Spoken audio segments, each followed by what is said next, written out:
한번 인사하실까요? 사랑하고 축복합니다 라고 인사하시죠. 그리고 한 번 더 인사합니다. 하나님의 복을 많이 받으세요 라고 인사하시죠. 할렐루야. 오늘 말씀의 제목을 치사선택이라고 이렇게 정해 보았습니다. 한자를 풀이를 하면 치할 치, 버릴 사, 가릴 선, 가릴 택, 이런 의미들을 가지고 있습니다. 그 뜻을 풀이하면 여러 가운데서 쓸 것은 골라 쓰고 버릴 것은 버린다, 이런 뜻이지요. 또 여러 가운데서 쓰일 것은 쓰이고 버려질 것은 버려진다라고 하는 그런 의미를 담고 있습니다. 말씀을 준비하면서 어릴 때 추억이 떠올랐습니다. 아주 어릴 적 저희 동네에서 부산에 있는 충무동으로 가는 한 버스가 있었습니다. 119번 버스인데요. 그 버스는 저희 동네에서 충무동을 돌아서 이렇게 수원하는 버스입니다. 가만히 앉아 있으면 졸다가도 다시 원위치에 오는 그런 버스입니다. 절대 버스에서 종점까지 가는 이런 일들은 거의 없습니다. 다시 돌아오면 원위치이기 때문에 그럴 일들은 없었습니다. 근데 그때 제 기억에 뭐가 있냐면 어머니와 함께 가끔 이제 국제시장에 갈 때가 있습니다. 그러면 그 버스를 타고 이렇게 갑니다. 국제시장에 가면 그때 쭉 늘어서 있는 노점상들이 쭉 있었는데요.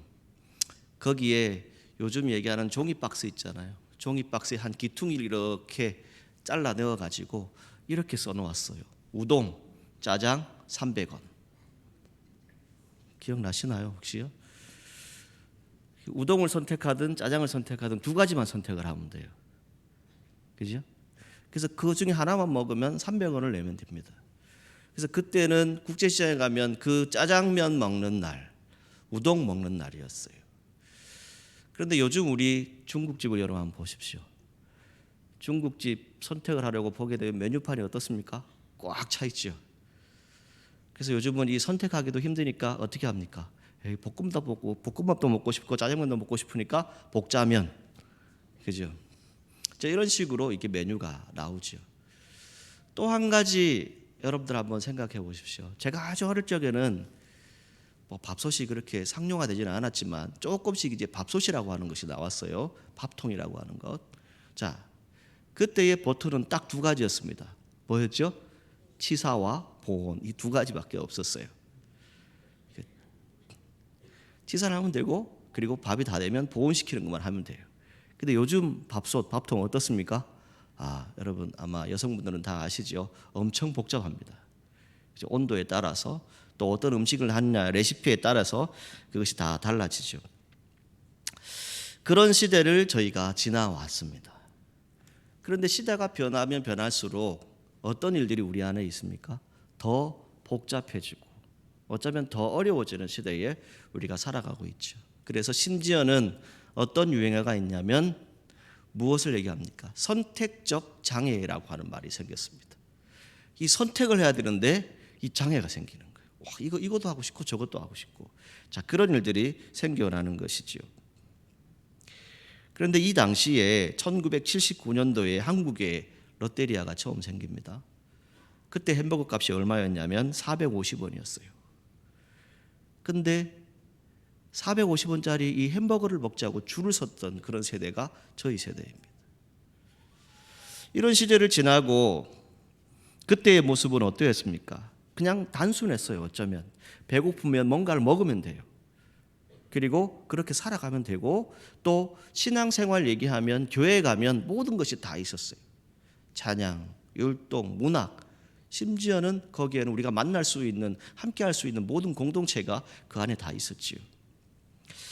그래서 이제 우리 세대가 시간이 지나면서 이제 장년이 되었습니다. 중년기를 지나고 50대, 60대의 나이에 이르렀습니다. 자, 이 시간이 지났는데 오늘 우리를 들여다보게 되면 어떻습니까? 경제적으로는 상당히 모든 부분에 있어서 가질 수 있을 만큼의 부를 저와 여러분들이 조금씩은 가지고 있습니다. 물론 여러 가지 형편들이 있겠지만 경제적인 부분들이 조금 나아졌습니다. 그런데 문제는 뭐냐? 영적으로 보았을 때에 어떤 일들이 벌어지고 있느냐? 더 극단을 달리고 있다는 이야기들이 상당히 많습니다.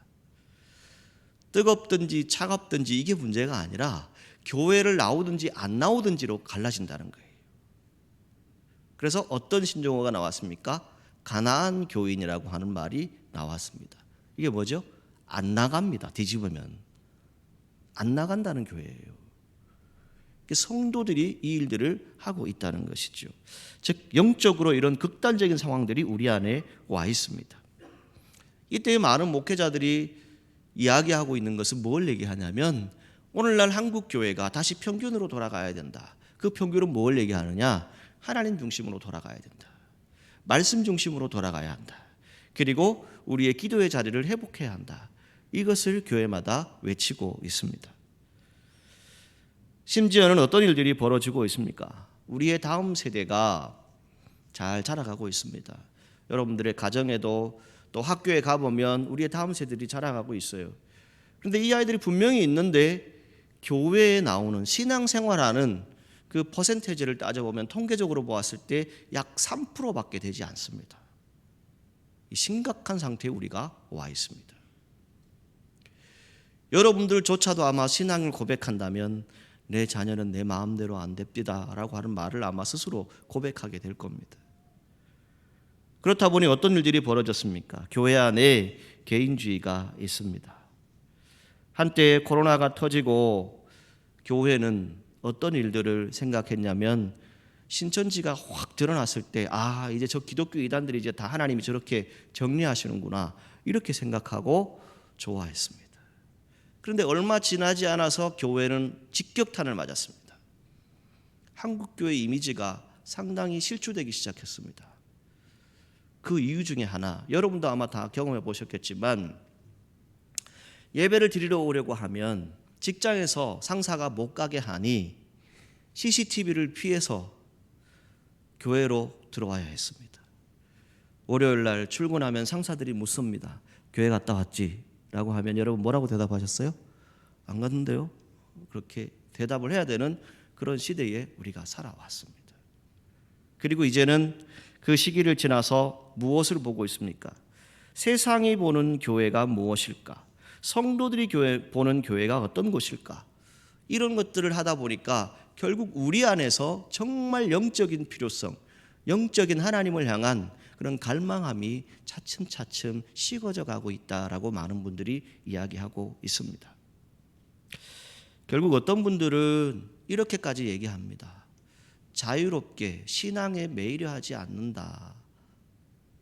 그래서 두 가지를 여러분들에게 말씀드린 적이 있는데, 하나는 자유할 수 있는데 하나님 안에 자유할 수 있는, 하나님을 찾아서 자유할 수 있는 것이 있다면, 또 하나는 하나님을 멀리하는 자유가 여러분들에게 있다는 거예요. 오늘 우리가 믿음 가운데 살아간다라고 하는 것은 하나님께서 허락하신 이 교회, 이 성전에서 주님의 선한 뜻을 분별하시기를 바라고, 여러분 모두가 다 이 어렵고 힘든 시기를 지나는 동안에 정말 선택할 것은 무엇인가라고 했을 때 단순하게 말씀드리고 싶어요. 하나님을 선택하시기를 축복합니다. 교회를 선택하시기를 축복합니다. 그리고 여러분들의 예배의 자리를 선택하시기를 축복합니다. 그 여러분들이 정말 기도의 자리를 회복할 수 있는 은혜가 있기를 간절히 소망합니다. 중동부 전선 최전방을 수호하는 육군 7사단이 있습니다.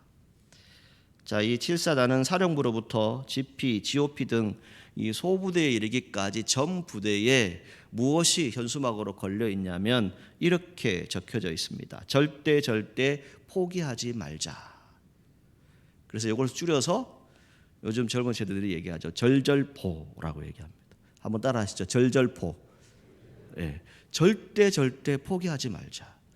이 사단장님이 신앙인이시거든요. 그래서 이 젊은 청년들에게 2등병부터 병장까지 가기까지 얼마나 많은 시간들이 있겠습니까? 그 시간 가운데에 군 생활을 포기하지 않고 그들의 모든 삶 가운데에 힘을 주기 위해서 이 말을 만들어냈다는 것이죠. 이 말을 듣는 순간에 저는 여러분들에게 이렇게 말씀드리고 싶습니다. 여러분, 날마다 기도의 자리, 예배의 자리, 내 믿음의 자리를 때로는 포기하고 싶을 때가 유혹으로 찾아옵니다. 그때 여러분 절대 포기하지 마시고 주님께로 나오시기를 간절히 소망합니다. 그럼 주님께서 여러분들에게 풍성한 은혜를 베풀어 주실 것입니다. 이것은 여호와의 말씀입니다. 하나님의 말씀입니다. 하나님의 말씀이 우리에게 주시는 것은 무엇입니까? 우리가 아무리 이 시대가 힘들고 어렵다 할지라도 여러분들이 포기하지 않고 여러분들의 믿음의 자리, 영적인 자리를 든든히 세워가면 하나님이 여러분들을 분명히 세워주신다라고 하는 것을 말씀합니다. 그래서 오늘 본문 21절에 보게 되면 이기는 그에게는 내가 내 보좌에 함께 앉게 하여 주기를 이렇게 말씀하고 있습니다. 하나님 보좌에 함께 앉을 수 있는 그러한 은혜를 주신다라고 말씀합니다. 여러분, 이 힘들고 어려운 시대에 때로는 여러분들의 신앙의 자리를 포기하고 싶은 그런 유혹이 찾아올 때 더욱 주님을 바라보시고 주님과 동행하셔서 주님 보좌가 있는 곳에서 함께 만날 수 있는 산 소망을 가질 수 있기를 축복합니다. 시편 126편 5절 말씀에 눈물을 흘리며 씨를 뿌리는 자는 기쁨으로 거두리로다라고 말씀합니다. 갈라디아서 6장 9절 말씀, 우리가 선을 행하되 포기하지 말라라고 말씀합니다. 그러면 때가 이름에 거두게 될 것이다 라고 말씀해 주고 있습니다. 여러분, 오늘 저와 여러분들이 하나님을 선택하고 예배를 선택하고 기도의 자리를 선택할 수 있는 그 이유는 무엇이겠습니까? 하나님은 우리 모두를 사랑하신답니다. 그래서 19절 말씀에 이렇게 말씀하죠. 무릇 내가 사랑하는 자를 책망하여 징계한다라고 말씀합니다. 사랑하지 않으면 책망도 징계도 하지 않습니다. 그냥 내버려 둬버립니다. 그런데 주님이 하시는 말씀이 무엇입니까?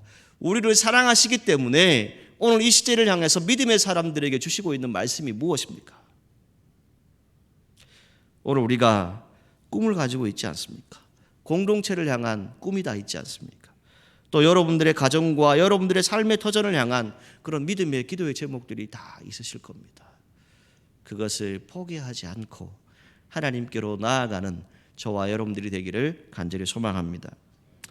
오늘 본문에 나타난 이 라오디게아 교회, 우리가 신앙생활을 하면서 참 많이 들었던 교회 중에 한 교회입니다. 특히 책망을 받은 교회입니다. 주님께로부터 책망을 받게 되는 이유가 무엇이냐면 이 당시 역사적인 배경을 살펴보면 이 도시는 한마디로 말씀드리면 물질적인 부를 누렸던 도시입니다. 물질적인 부를 누렸는데 이것이 하나님이 주신 복으로 오해를 했습니다. 그래서 교만하고 자만함으로 가득 차 있습니다. 넘지 말아야 할 선들을 넘어버렸습니다. 자만심에 빠지다 보니까 주님께서 어떤 말씀을 들려준다 할지라도 그 말씀을 제대로 들으려 하지 않습니다. 라오디게아는 백성의 정의라고 하는 그런 뜻을 가지고 있는 도시입니다. 이 도시는 동서남북으로 도로가 다 열려있는 쭉쭉 뻗어있는 그런 도시였다고 합니다. 그리고 교역을 통해서 중심의 자리에 자리를 잡고 있었고 금융의 중심지였고 양모가 생산되던 도시였고 그리고 그 당시에 모든 금융, 즉 모든 돈, 금 이러한 것들이 다 집약되었던 도시가 바로 이 라오디게아라고 합니다. 자, 이 라오디게아 교회를 향해서 무엇을 말하고 있습니까? 성경이 말씀하고 있는 것은 그들이 가지고 있는 엄청난 재력들이 있고 안정감이 있는데 그 가운데 있는 모든 것들을 보게 되면 17절 말씀을 보시게 되면 그에 대한 이야기가 쭉 나타나고 있습니다. 사실은 옷을 입고 있는 것 같으니 벌거벗은 것 같고 아프고 힘들고 모든 것들이 정말 겉모습만 가지고 있는 그런 모습들을 성경에 말씀해 주고 있습니다. 그러할 때에 이 당시의 배경을 또 하나 찾아보면 이들은 AD 60년경에 발생한 대지진이 일어났을 때도 자력으로 그 모든 것들을 해결할 수 있을 만큼 엄청난 물질적인 부를 누렸던 그런 도시입니다. 그러다 보니 어떻겠습니까? 너무 형통한 길로 잘 가고 있었다는 것이죠. 우리가 늘 조심해야 될 것이 바로 여기에 있습니다. 우리가 편안해지고 안락해지고 육신적으로 만족을 얻을 때 찾아오는 유혹이 바로 여기에 있습니다. 오늘 성경의 판단의 기준은 무엇입니까? 내가 내 행위를 안다라고 말씀하고 있습니다. 내가 내 행위를 안다. 그러면서 뭘 얘기합니까? 사람이 보기에는 대단한 것처럼 보이고 사람이 보기에는 잘하고 있는 것 같은데 주님께서 보실 때는 아니다라고 하는 겁니다. 예수님은 라우디아 교회를 향해서 이렇게 말씀하지요. 부유하다고 하지만 실상은 너희는 가난하고 눈멀고 벌거벗은 자다라고 말씀합니다. 그래서 차지도 뜨겁지도 않음을 책망하고 계십니다. 이 라우디게아의 형편이 어떻습니까? 이 라우디게아 교회는 바울의 관심 속에 성장했던 한 교회였다라고 성경 골로새서 4장에 보게 되면 이 내용이 나타납니다.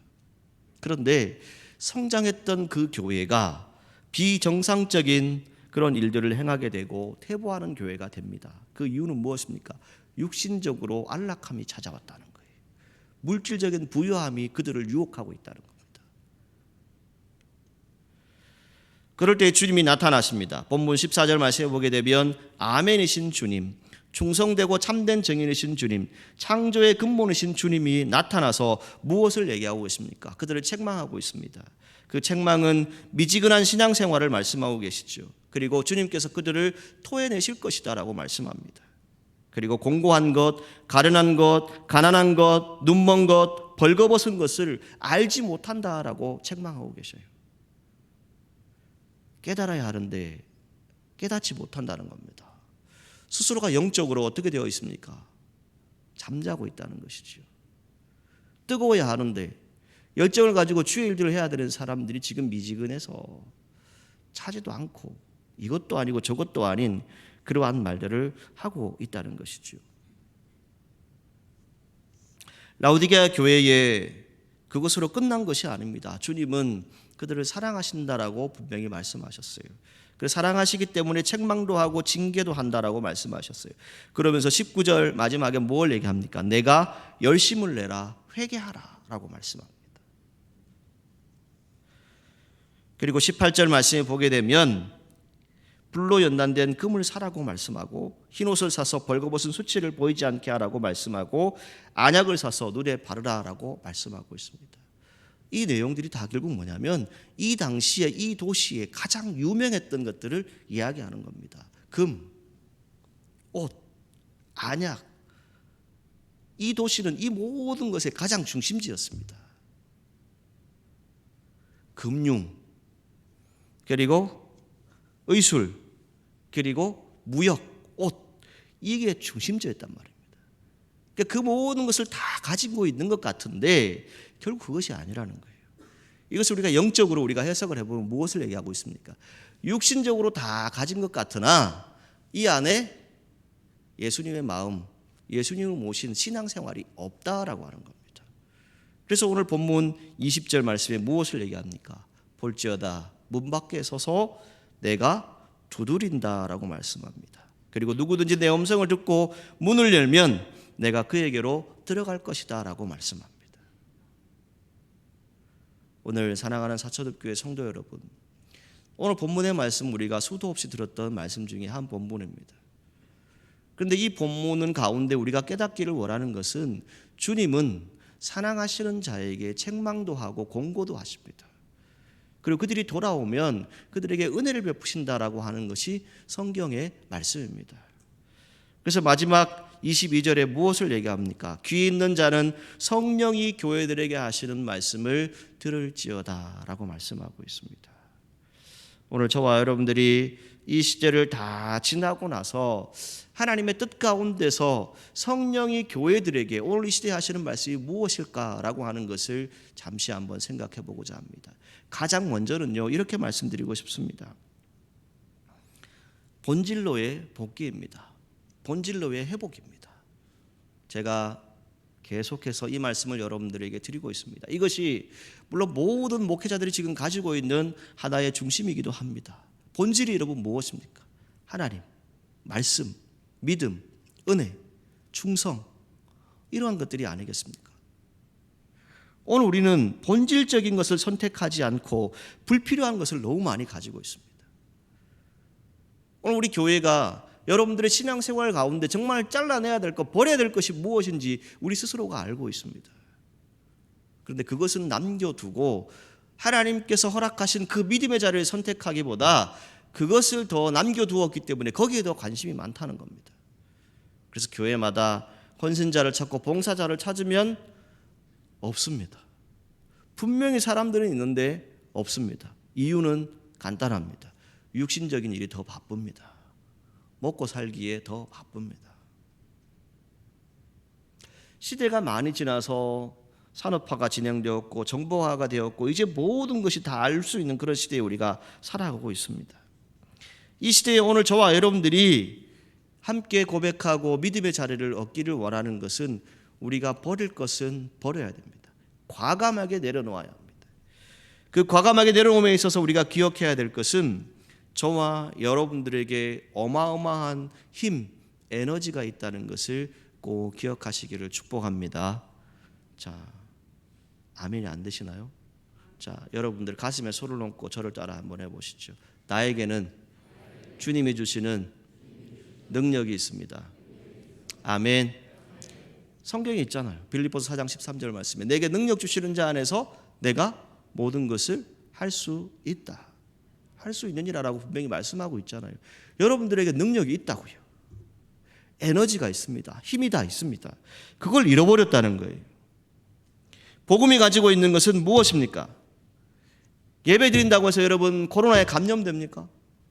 아닙니다. 오늘 우리 시대에 우리가 보아야 될 것은 무엇이겠습니까? 믿음의 자리에서 다시금 기도하기를 원하는 것은 성령이 교회들에게 하시는 말씀을 들을지어다 라고 하고 있습니다. 오늘 우리가 성령의 소리를 다시 들을 수 있기를 주님의 이름으로 축복합니다. 다시 성령을 우리 마음에 모시기를 주님의 이름으로 축복합니다. 그래서 우리의 선진들이 얘기했지 않습니까? 불이 임했을 때, 성령이 임했을 때 능력이 나타났고 주님의 은혜를 선포하게 되었다. 증인이 될 것이다 라고 성경은 말씀하고 있습니다. 오늘 우리가 이 시대를 살아가면서 다시금 교회가 움직여야 합니다. 이렇게 표현하고 싶습니다. 역동적인 교회가 되어야 합니다. 어제 저녁에도 한 남선교회 이제 총회에 잠시 초대받아서 갔다가 교회로 잠시 왔는데 그 저녁 시간에 여기에 안수 집사님, 또 2층에는 중고등부, 또 어디에는 저 아동부 이렇게 모여가지고 성탄절 발표 연습을 하고 계시더라고요. 그걸 보면서 그런 생각을 했습니다. 우리 교회는 역동적인 교회다. 움직이는 교회다. 왜요? 여러분 안에 성령님이 오셨기 때문에 여러분들에게 일할 수 있는 그런 힘을 주시기 때문에 그렇게 모일 수 있습니다. 그런데 지금 우리의 현실은 사실은 어떻습니까? 우리 교회는 그렇지만 사실은 모든 시대를 들여다보게 되면 한국 교회 안에 여러 가지 모습들을 보게 되면 모든 부분들이 참 힘들다, 어렵다라고 얘기하는 부분들을 많이 듣습니다. 이 가운데 우리가 기도하고 하나님의 뜻을 나타내기를 원하는 것은 이렇게 말씀드리고 싶습니다. 여러분, 주님의 전을 떠나지 말고 성령을 기다리시기를 주님의 이름으로 축복합니다. 여러분들의 삶의 자리에 성령의 능력이 함께하기를 축복합니다. 복음이 가지고 있는 것은 다른 것이 아닙니다. 생명을 건 기도이죠. 생명을 걸고 주님 만나기를 원하면 주님이 분명히 여러분들을 만나 주실 것입니다. 그리고 주님이 여러분들의 문을 두드리고 계십니다. 이미 그 두드림에 응답할 수 있는, 그 두드림에 주님을 선택할 수 있는 저와 여러분들이 되기를 간절히 소망합니다. 한국 교회가 다시 뜨거워져야 된다라고 많은 분들이 이야기합니다. 다음 주일 오후에 저희 교회가 이제 항존직 우리 안수 집사님 한 분과 또 우리 권사님 6분 은퇴식을 가지게 됩니다. 이 어르신들 권사님들하고 한번 제가 개인적으로 얘기를 나눌 때가 있었는데 그 권사님들이 하셨던 말씀이 제 머릿속에 딱 기억된 것은 이것이었습니다. 우리가 그 옛날에는 우리 아들도 놔두고 기도원 가서 그렇게 눈물로 기도했다고. 집회할 때마다 모여서 기도했다고. 그런데 지금은 여러분 어떠하신지요? 여러분, 우리가 사실은 뭔가를 선택한다라고 하는 것은 어려운 게 아닙니다. 우리가 신앙을 선택한다라고 하는 것은 무엇을 선택하는 것입니까? 하나님의 말씀을 선택하는 거예요. 하나님께서 허락하신 그 말씀을 받으려고 하는 마음의 자세가 되어야 한다는 것이지요. 그래서 우리가 부르는 204장 찬송에도 뭘 얘기합니까? 잘 짓고 잘 짓세 우리 집 잘 짓세. 어디에 집을 져야 돼요? 하나님 말씀 위에 집을 지어야 한다는 것이죠. 이것이 오늘 이 시대에 필요한 하나님의 말씀입니다. 월드컵이라고 하는 시간이 지나가고 있습니다. 물론 우리나라는 이제 16강으로 마쳤지만 세계적으로 그 모든 시간들을 보았을 때 우리나라도 응원한다고 수많은 젊은이들, 수많은 사람들이 밤을 새워가면서 새벽까지 모였습니다. 그 인원을 통계로 보게 되면 2만 5천에서 2만 6천 명이 광화문 광장에 모였다라고 합니다. 우리 교회에 2만 5천 명이 모인다고 여러분 생각해 보십시오. 할렐루야가 저절로 나오시겠지요. 여러분 축구 응원하는 데는 그렇게 열심히 있는데 왜 영적으로 기도하는 데는 그렇게 열심히 없습니까? 제도화된 교회를 보존하고 관리하는 것이 의미가 아닙니다. 교회는 성령 받은 한 사람 한 사람, 교회의 능력을 가지고 있는, 성령의 힘을 가지고 있는 성도들이 다 모여서 이루어 나가는 것입니다. 사천읍 교회가 그런 교회가 되기를 주님의 이름으로 축복합니다. 여러분 만약 그게 안 된다면 이런 표현을 제가 한번 드려볼게요. 우리가 서로 하는 말에 이런 말이 있습니다. 뛰는 놈 위에 나는 놈 있다라고 하는 말을 하죠. 거기다 하나 덧붙이면 어떤 말이 있냐면 붙어가는 사람, 묻어가는 사람도 있다라고 얘기합니다.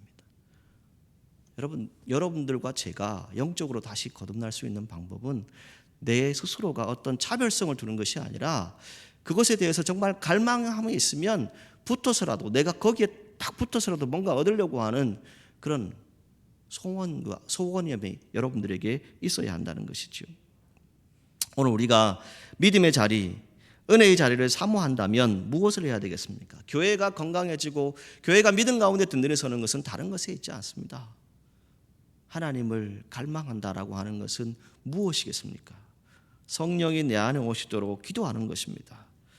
오늘 우리가 우선순위를 회복해야 합니다. 그 우선순위가 무엇이겠습니까? 교회다움이다라고 말씀드리고 싶습니다. 교회다워야 합니다. 우리가 그리스도인다워야 합니다. 그래서 우리는 일관성 있는 그런 믿음의 삶의 자리를 가지고 주님을 향해서 나아갈 수 있는 우리 귀한 성도들이 되기를 간절히 소망합니다. 두 번째 말씀드리고 싶은 것은 이것이죠. 정체성입니다. 이 공동체성이라고 말씀드리고 싶습니다. 자, 정체성이 뭘까? 제가 여러분들에게 지금 세간에 뜨고 있는 두 분을 소개를 하겠습니다. 첫 번째는 오은영 박사님이라고 하는 분입니다. 여러분 한 번쯤은 다 TV를 통해서 보신 분이죠. 이분이 여러 상담 프로그램에 나와서 방송에 나오고 있습니다. 이분이 1시간 상담을 받으려고 하면 60만 원 정도의 상담비를 내야만 상담을 받을 수 있다고 합니다. 그런데 여러분 그 안에 중요한 메시지가 무엇이죠? 위로해주고 격려해주고 지지해주는 겁니다. 오늘 우리 성도들이 그런 성도들이 될 수 있기를 주님의 이름으로 축복합니다. 우리의 정체성은 무엇입니까? 사천읍 교회에 속한 성도들입니다. 이 사천읍 교회에 속한 성도들이 서로 위로해주고 격려해주고 지지해줄 수 있어야 됩니다. 다른 교회 성도들 위로해주고 지지해주고 격려해줄 시간도 필요하겠지만 여기에서부터 출발이 되어지는 거예요.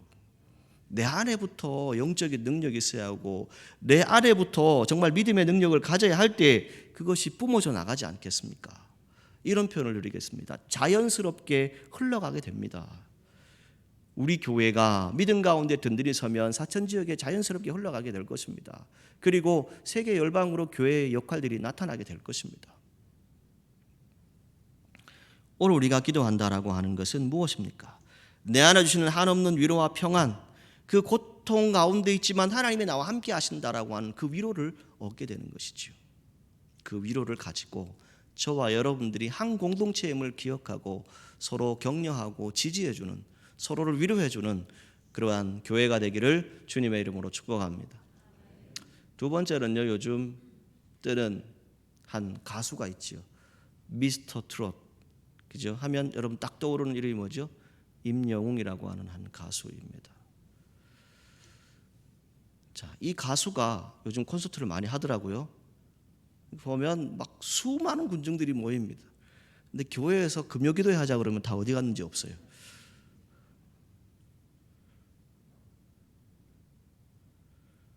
이 가수가 어느 60대 노 부부의 이야기, 그 노래를 부르면 마음에서부터 눈물이 흐릅니다.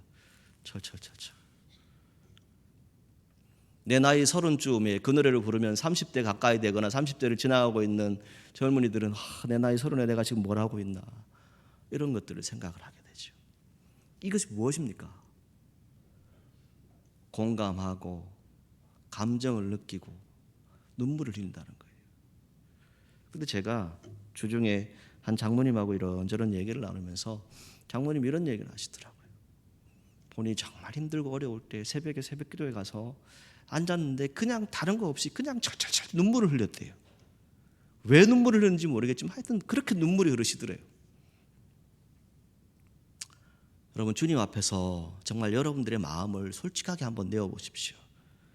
그냥 겉모습을 가지고 신앙생활하는 것이 아니라 여러분들의 진심을 한번 들여보십시오. 우리 안에 감동의 시대, 감정의 시대, 공감의 시대를 얘기하고 있는데 그것은 사실 무엇입니까? 하나님이 여러분들을 찾아와 주십니다. 그리고 여러분들을 만나 주시기를 원하십니다. 그럴 때 여러분들과 함께 공감하고 함께 기도하기를 원하는 것은 다른 것에 있지 않습니다. 오늘 우리가 책망받는 교회가 되어줄 수도 있습니다. 그런데 우리가 자녀를 길러오면 그렇지 않습니까? 자식이 다 자랑스럽지만은 않지요. 때로는 못난 자식이 분명히 있습니다. 그런데 아련한 마음을 품고 항상 생각하게 되고 기도하게 되는 이유는 무엇입니까? 그래도 내 자식이기 때문에. 여러분, 우리가 교회를 사랑하는 마음도 똑같습니다. 라오디게아 교회가 책망을 받았지만 주님은 권면하고 있습니다. 그리고 그들을 다시 세울 것을 말씀하고 계시고 그들에게 승리의 자리를 주실 것을 말씀하고 있습니다. 오늘 여러분 끝까지 한번 열심을 내어 보십시다. 여러분들이 주님 부르시는 그 순간까지, 그 자리에 가기까지 우리의 신앙의 자리를 놓치지 않고 영적인 열정, 그 성령의 은혜를 다시 한번 사모하시고 성령의 능력으로 다시 한번 일어서는 우리 교회가 되기를 주님의 이름으로 축복합니다. 우리는 다 부족합니다. 그러나 부족하지만 주님은 우리에게 함께하고 계십니다. 이 말씀을 드리고 말씀을 맺겠습니다. 요즘은 이 빅데이터, 인공지능이라고 하는 그런 시대에 우리가 살아가고 있습니다. 그런데 여러분, 아무리 기계화되고 정보화되고 산업화된다 할지라도 사람의 마음은 안 됩니다. 영적인 것 할 수 있을까요? 안 됩니다. 누릴 수 있는 것 다 있지만 이 영적인 부분은 그 어느 것으로 채워지지 않습니다. 오늘 이 시대가 무엇을 요구하고 있습니까? 내 내면에 혹 하나님을 무시하고 살고 있는 것은 없는지, 내 내면에 뜨겁지도 않고 차갑지도 않고 미지근한 신앙으로 살아가고 있지는 않은지, 우리가 정말 하나님을 찾아야 하는데 하나님을 제대로 찾지도 않고 예배의 자리, 기도의 자리, 은혜의 자리를 사모하지 않는지, 우리의 믿음을 돌아볼 수 있는 그런 성도들이 될 수 있기를 간절히 소망합니다. 요한복음 4장 23절에서 24절에 이렇게 말씀합니다. 아버지께 참되게 예배하는 자들은 영과 진리로 예배할지니라. 여러분, 아버지께 예배하는 자, 영과 진리로 예배한다고 말씀합니다. 우리 사천읍교회 공동체가 정말 하나님으로부터 인정받고 칭찬받는 그런 교회가 되기를 주님의 이름으로 축복합니다. 그 교회는 다른 것에 있지 않습니다. 교회의 중심은 하나님이십니다. 교회의 머리 되신 예수 그리스도를 따라서 성령의 은혜를 사모하시고 성령의 능력으로 거듭나는 우리 사천읍교회가 되기를 주님의 이름으로 축복합니다. 기도하시겠습니다.